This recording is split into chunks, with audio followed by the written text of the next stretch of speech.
ইমাম আবু হানিফা শুধু মাসলাই বলেন নাই, দিন প্রতিষ্ঠার জন্য রক্ত দিয়েছেন, ঠিক কিনা? 8টি বছর পর্যন্ত কারারুদ্ধ ছিলেন। তাকে জিজ্ঞেস করা হয়েছে, ইমাম সাহেব জেলের মধ্যে তো আছেন, কষ্ট হয়? ইমাম সাহেব বলেছেন, না কষ্ট হয় না, তবে মাঝে মাঝে একটু কষ্ট হয় মনে। 2-4 মাস পর পর আমার বুড়ি মাকে এনে হাজির করা হয় জেলখানার মধ্যে, আর আমার মায়ের সামনে আমাকে পেটানো হয়, যেন মা মাকে বলে যে এদের সাথে একমত হয়ে যা, সেই জন্য পেটানো হয়।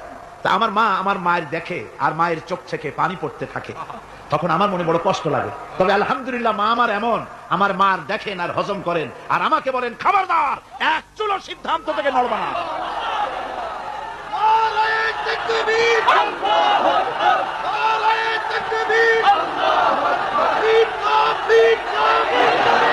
আমার ভাইরা, ইমাম মালিক 28 দিন পর্যন্ত তাকে বাতিলরা বেঁধে রেখেছে, হাত পিঠ মোড়া দিয়ে 28 দিন বাঁধা। এই হাত বাহু থেকে ডিসকানেক্ট হয়ে গিয়েছেন, এই বাহুর জোড়া থেকে ডিসকানেক্ট হয়ে গিয়েছিল হাত, 28 দিন পর্যন্ত বাঁধা ছিল। ইমাম আহমদ বিন হাম্বল, ইসলাম বিরোধীরা তাকে পিটাইছে, প্রত্যেকটা চাবুকের সাথে গায়ের গোশত উঠে এসেছে।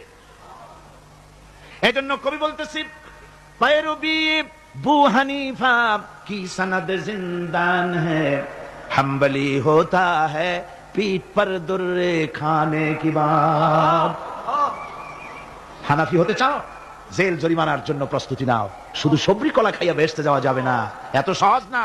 আঙ্গুর বেদানা, সবরি কলা আর দুধের স্বরের উপর ইসলাম আসে নাই। ইসলাম এসেছে তপ্ত ময়দানের উপরে, জান দিয়ে রক্ত দিয়ে ইসলাম প্রতিষ্ঠা হয়ে গোটা দুনিয়ার নির্যাতিত নিপীড়িত জনতার মুখে হাসি ফুটিয়েছে ইসলাম।